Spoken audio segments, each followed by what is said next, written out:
Delta's portfolio came across, in the mail. My graffiti name's Delta. I got an email like, you feel like doing this, and yeah, I thought it was cool. We've been big fans of his for years, so it's cool to be able to finally work with him.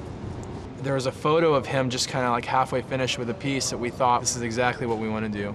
Something that really embodied where we're at, whether it's music or art or whatever. Boris is not just a graffiti guy.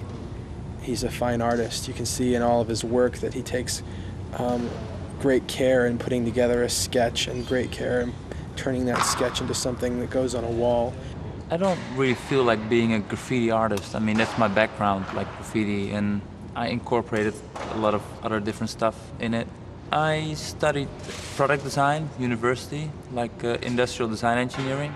And while in university, at one point I thought, hey, wait, maybe I can design letters as being objects, like stuff you can hold.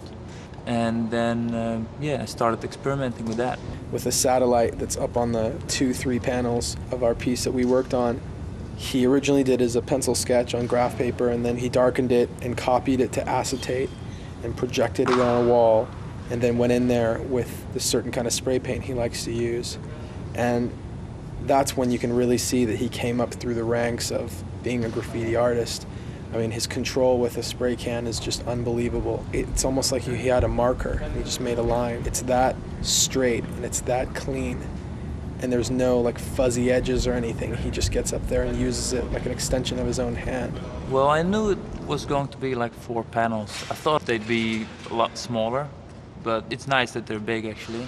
And I brought a big pack of sketches with me, and we discussed like, all right, well, what shall we do? And Frank, the art director, had some ideas like, yeah, maybe this and that. I always kind of have some idea, I cut stencils and bring some Xeroxes and bring some stuff, but I don't know exactly how it's going to end up. Especially when you're working with 3 other artists, you're going to be going over top of somebody's stuff and, working with someone's stuff. It's kind of a process-oriented thing.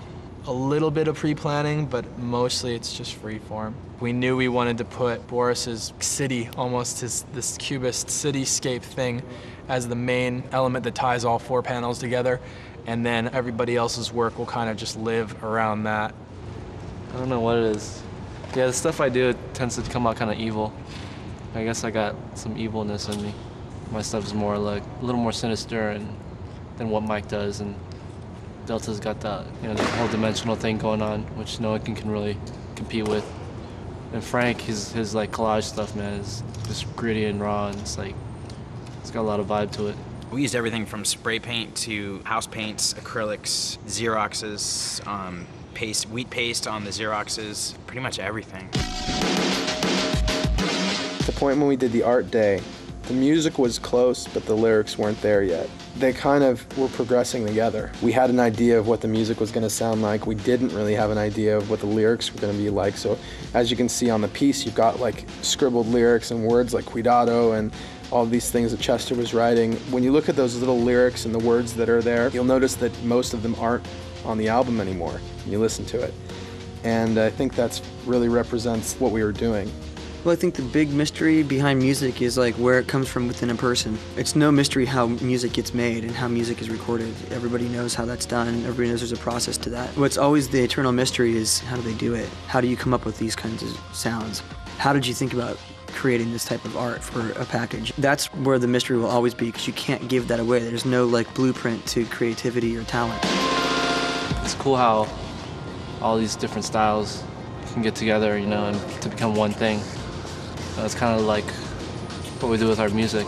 We'll start with a song and start with a sampled beat, and we add guitar on it. You get all that stuff together and say you do vocals last. That vocal may just require that you need to change the samples and guitar, which is the thing that you started out with. But you got to be flexible and willing to throw half the song away if you're going to make it good. The original idea may not sound like what it turns out to be, And that's kind of the idea with this.